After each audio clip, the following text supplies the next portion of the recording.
Hello, everyone, and welcome to Around the Wickets on ThePapare.com. As you know, this is cricket's weekly brief that takes a summarized look at our favorite sport. Of course, it's cricket. Now, as we know, another test series is about to happen, and the test series will start in Galle. That is Sri Lanka versus India. It's going to be a massive series for both the teams. For Sri Lanka in particular, after they lost to Pakistan in all three formats of the last series, that is, the tests, the one days, and the T20s, the Sri Lankans will be hoping that they will be able to come up with something special against India. Now, a few things to consider. Kumar Sangakkara's last test match, Sri Lanka rebuilding, a new bowling lineup, or few fast bowlers injured. So lots of things to discuss. So we thought we will talk to one of Sri Lanka's top coaches at the moment, former test and one day batsman, and someone who doesn't need a special introduction. Avishka Gunawardene. A very good day to you. Good day, Roshan. Well, let's start off with Sri Lanka in Galle. Avishka, how do you see Sri Lanka's chances before we really analyze the team itself? To be honest, if you analyze the last series, it's not too good. That's the honest answer. It's not too good. But to me, in the next 6-8 months, Sri Lanka cricket, to me, it's more than results. It's rebuilding the side and getting a good combination going. I just heard that you lost about 10,000 supporters. We got to be honest. I mean, that's why I said. Very clearly. It's more about finding the right combination, finding the proper batting lineup, where you're gonna fit the players in, finding a proper spinner. So basically, to me, in the next 6-8 months, Sri Lanka cricket where it's heading, it should be what they need to find a proper combination. So to me, results doesn't matter much in the next 6 months. Yeah, before we really look at the combination, now the first thing we've heard is Dushmantha Chamira is injured and out. How much of a factor do you think Chamira would have been had he been fit? Well, he's a young boy. He's only 21 and he hasn't played too much cricket. So this is the age, Roshan, where fast bowlers tend to get a lot of injuries because they're still, their bone structure, their bodies are getting used to playing test cricket. So they are bound to get injured. We saw Dhammika Prasad had a period like that a couple of years ago. Now he has come good. So I don't think it's much to worry about, but he looked like he was quite effective. So Sri Lanka will miss him in the first test. Yeah, no doubt, because he certainly frightened, I thought, a few Pakistan batsmen with his pace and bounce. But one of the problems that the Sri Lankans do have is to get their act together in terms of the combination. Now, Sri Lanka have named a few extra batsmen, Upul Taranga, Jehan Mubarak, in that squad that has been announced for the one test series. And Lahiru Tiriman appears to be striking form. Now, obviously, 2 out of the 3. Whom would you pick in terms of your 2 batting spots? I'll certainly pick Thiri. That's number one because again, like I said, we are looking at getting a combination right, and we are looking ahead. So Thiri is one of the batsmen that we have to look into our future. So I will certainly pick Thiri, and then it's a toss between Mumbai and Upul. Yeah. Upul, but I will still pick Mubah for the current form and what he has done for the last 2 seasons. He has scored heavily. I mean, he has scored 2,000s in both seasons, and even the last test he played up in Kandy, he played a decent knock. So and he's a super fielder. So I would still pick Mubah ahead of Taranga. Yeah, before I ask you about the bowling combination, were you in agreement when Sri Lanka dropped Rangan Herath against Pakistan in the third test match, Avishka? Well, if we were going with 2 spinners, yes, Rangana should have played. But if we was going to stick to 1 spinner, it's a gamble you take. He's a young boy, but then again, he took 5 or 6 wickets in the second test match. He's Tarindu Kaushal. Kaushal, and then Rangana looked a bit flat. Rosha. That's how I saw it, and he's 36, and he's slowly, aging, and I didn't see much spin or a big effectiveness in his bowling in the first test. So I would have probably gone with Tarindu Kaushal if we were playing 1 spinner. Right. Now, Galle is a place where the spinners have done extremely well for Sri Lanka. But what should be Sri Lanka's strategy? Because the Indians look a very, very balanced outfit. Should the Sri Lankans go with a brown track, or should they go with a greenish track and go with three seamers, or simply prepare a flat track and let the batsman score a ton of runs? Goal, whether you prepare a flat track or not, it will start turning in the third or fourth day, Roshan. So it will definitely, 90% it will give you a result. Whether you prepare a flat track or whatever, because traditionally from the time that we've been playing, Gaul has always taken spin. At But least that was prepared, Avishka. Let's face it. Yeah, true, Always the pitches are dry. I know, even when they had flat tracks, which we scored heavily in the first 2.5 days, it always had some spin after the third day. So it always produced a result unless both teams scored heavily in the first innings and took so much at time, like we saw one test against Bangladesh. So I guess still we will probably go with we'll have to go with two spinners in goal. Right. Now, the Sri Lankan batting lineup, according to what Avishka says, we only discussed two places, but it has to be Dimuth Karunaratne and Kaushal Silva are a settled pair of openers. Sangakkara at 3, obviously you'll agree. So Thirimana, he thinks, should play, so he'll be at 4. And then it will be Matthews at 5, and Mubarak at 6, and Chandimal at 7?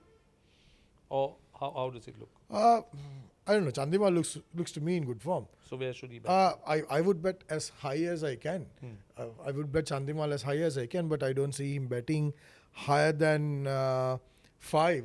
But definitely after Sangha goes away, my view is to Thiri to come at 3, and probably Chandimal can come to 4. Yeah, that should really be the thinking. Thiri and Chandimal should be taking 3 and 4, where Sangakkara and Mahela Jayawardene was occupying. Now the next question is, you think 2 spinners and 2 fast bowlers. So one of them, Dhammika Prasad. Who is the other one? Has to be. Nuwan Pradeep?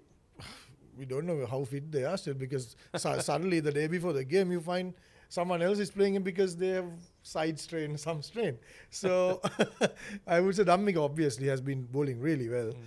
And it's a toss between Suranga and Suranga is injured. So they There you brought go. in Vishwa There you go. Fernando. I would play Vishwa because he's a left-armer. He has played in one of the provincial teams that I've been coaching. He had pace. He has pace. He has natural movement. And only thing is, if he's playing, he'll be playing his first test, and you have to take that gamble. And if they opt to play Kaushal as well, if you're playing 4 bowlers, you're playing it basically 2 rookie bowlers in your 4-man bowling attack. So that is a gamble that if they're taking, that they'll have to take. But I will still play Vishwa because Indians haven't seen him, and I know that and left arm bowler makes a difference to the combination as well. Yeah, sure. So if Vishwa is picked, do you still go with Kaushal and Rangana, or Well, that's Dilruwan and Rangana? that's the call. That's the call that they'll have to take. I mean, that's the. To me, I would love to play Kaushal, and I love to play Kaushal along with Rangana, because then you have an experienced bowler. If Kaushal is, not doing too well, then Rangana can close up one end. But it's always good to play the rookie spinner with the most experienced spinner we have. But you still take that gamble of playing 2 unexperienced bowlers. Is that the call that selectors have to make? Yeah, it's going to be a tough call, especially because Sri Lanka can't afford to lose. They lost a series to Pakistan, so they'll have to do well. But Avishka thinks the next 6 months, maybe to a 1 year, Sri Lanka should be looking at rebuilding, especially because a man called Kumar Sangakkara, he's moving out of Test cricket as well. So he'll be gone at the end of the second Test match from all forms of cricket for Sri Lanka. Now, how do you see that? It's going to be a big loss. We're going to miss him, obviously. But then at some point, Sangha has to go. But my question is not Sangha. Whether Sangha leaving is not my problem. Whether we have actually found a replacement for him. I'm backing Thiri to bat at number 3. But everyone has to remember Sangha is something different, right? Something exceptional. And he worked hard for about good 6-7 years when he came into the side to achieve what he has achieved now. So you can't expect Thiri, but Thiri has obviously been in the side for 3-4 years, but not had a permanent place in the batting lineup, and sometimes he has been dropped as well to balance the side. So therefore, we can't, just because Thiri batted number 3 and take Sanga's place, you can't expect Thiri to do what Sangha has been doing for the last 5 years. So we need to have a bit of patience, give these boys couple of, a little about 6-7 months for them to settle in and then start performing. So we need to be patient with Thiriman as well. Well, now my next question, I'm sure all of you watching will also have this question. Now, if you look at Sri Lanka cricket, maybe the last 20 years, it was first Ranatunga and Aravinda De Silva, they moved out, and then came Mavanatapattu, Sanat Jayasuriya and Hashan Tilakaratne. When they were moving out, Kumar Sangakkara, Mahela Jayawardene, and to a point, Tilakaratne, Dilshan were established players in the Sri Lankan lineup. Now, Dilshan's still playing one day and T20 cricket, so no issues there. But with Sangakkara and Mahela Jayawardene going, do we have that kind of established batting other than Angelo Matthews? And how are you kind of feeling nervous about it? Well, there is no doubt there is talent, Roshan. There is absolutely no doubt there is talent. There's plenty of talent in this small country. That much I can tell you. But it is the system, is our crew. Now, when you mention all these names, right, everyone, all these names played for Sri Lanka just after they left school. Cool, yeah. Right? Even when Arjuna and Aravind were playing, me and Mahela walked into the side just after school in 97. And then soon after we walked in, couple of years later, Kumar walked in and Dilshan walked in. By that time, they've already played couple of years of first class. So all these names, all these players who took over from big names, they walked into the national side just after school with all these big names around them. And it was very difficult for them to come into the side because they were established players. So I see there is absolutely no problem with the talent. But we need to focus on school cricket. I've been saying this for a very, very long time. That has been our backbone in Sri Lankan cricket for a very long time. So we need to focus more on our school cricket and improve it. Now, Avishka Gunawardene is a very passionate person about school cricket, and I share his passion, and I do understand that school cricket in this country needs a lot of changing, and they need to be looked at very closely. And it's a topic that you could discuss separately, not here, because we don't have time. But we now need to go across the seas and discuss the Ashes. You were an Australian supporter, were you? I was always fan of Australian cricket, but never a supporter of Australian cricket. What happened? What happened to Australia? I mean, here they come after whitewashing England 5-0. Then they beat England at Lord's, massive win. Of course, then you get caught up on a pitch that was ideal for Anderson. You win the toss and you make the cardinal error of batting first. But then England have been inconsistent. So you expected England to lose the 4th test and then the ideal setup of the 5th test match. But 60 all out, Avishka, that side, I can't believe it. I know. But I think, Roshan, both in those last 2 test matches, I think it was individual brilliance which put Australia on the back foot in the first innings itself. Anderson took 6. Here, Broad took 8. And once you're all out for 60 in the first innings of the test match, then the other team gets a 300-run lead, that there's no way that you're coming back. So I think it is both games, more than England winning it, 2 individuals basically put Australia on the back foot, but then the batsman came on and sealed the deal for them. Lord's Test, I think, ideal pitch for Test cricket, high scoring and typical Australian track, and which for somewhat now a lot of teams in the world will start thinking whether Aussies can play the moving ball. Exactly my question. Because Lords, you hardly found the ball moving. But come the next 2 games, Nottingham and Edgbaston, the experience of the Aussies weren't there. I mean, Smith, Clark, they were nowhere close to what we knew them to be. But again, what about the Australian pace attack versus the English pace attack? Now, Johnson and Stark obviously came in with a massive reputation, but they haven't really lived up to it. You think the pitchers have caused them the problem? Well, see, Roshan, the batsmen have to give them runs to bowl at. Stark, Johnson, both of them are attacking bowlers. They are not these traditional bowlers who will come and bowl you at a decent pace, try to move the ball and get you out of the slips. Johnson, even on those moving tracks, you see Johnson coming and bowling at real, getting that bounce, hitting them on the gloves. getting them on the back foot, pushing them back, and that's the type that you will expect Johnson to bowl at, and that's what exactly he did. Even though it had, the wickets helped a little bit for the fast bowlers, but Stark was more or less trying to move the ball and get the batsman out. But I think it's more than both of them. It's the batting that let Aussie down, and Chris Broad's 8 wickets. Yes, you have to give him credit to taking 8 wickets, but then some of the shots and some of the Aussie batsmen, how they got out, playing away from the body, you tend to think now whether Aussies can actually play the moving ball. Well, Ashes have had their casualties. Now, Australia's last Ashes in England had a casualty in terms of their coach, Mickey Arthur. Then England went to Australia, and you know the story. Quite a few casualties. Jonathan Trott, Graham Swan, Kevin Peterson gone out of cricket for good. And the Australians now have their latest casualty in Michael Clarke.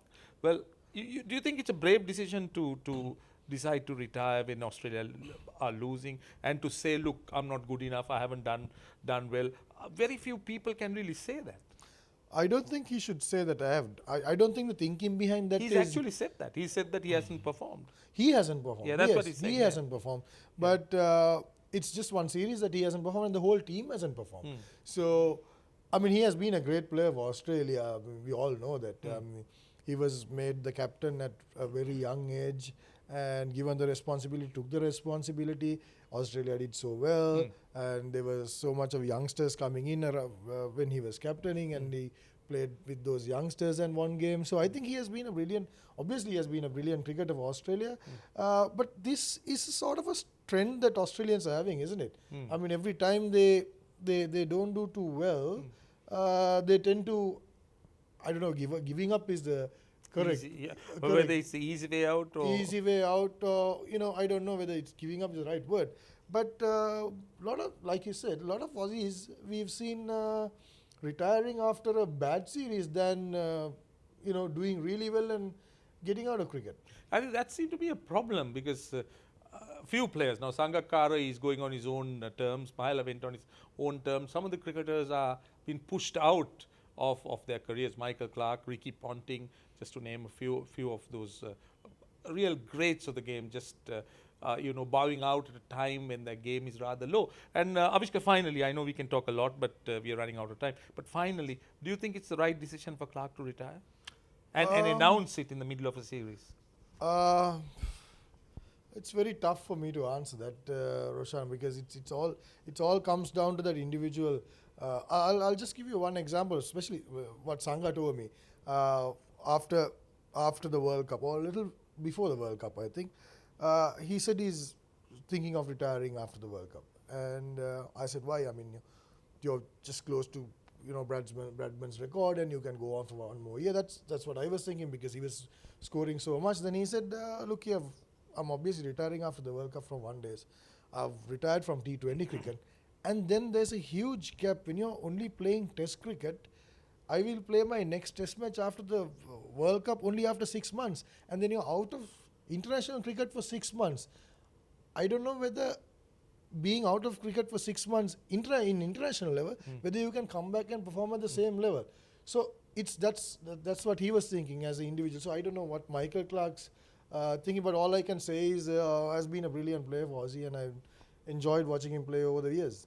No doubt indeed. No doubt indeed. Michael Clarke was an absolutely brilliant player. He's done tremendously well for Australia, captained the side. But, he's an individual, and he is the one who finally makes up his own decisions. And it will be debatable to think whether, or debatable to even discuss Michael Clarke's decision to announce his retirement in the middle of a series with Australia fighting with their backs to the wall. So that's it on Around the Wickets on ThePapare.com. Thank you for joining us. Thank you for watching. You can follow ThePapare.com for all that's cricket, and also you can send in your queries to #AroundTheWickets or to Twitter, and also on Facebook. You can email us, editor@thepapare.com. So thank you again for watching us, and just to remind you, the audio updates for the India versus Sri Lanka series will happen. That's called the Cricket Tree, so watch that too. We will be analyzing the India versus Sri Lanka series at the end of each day's play. So thank you again for watching us. This is Around the Wickets on ThePapare.com.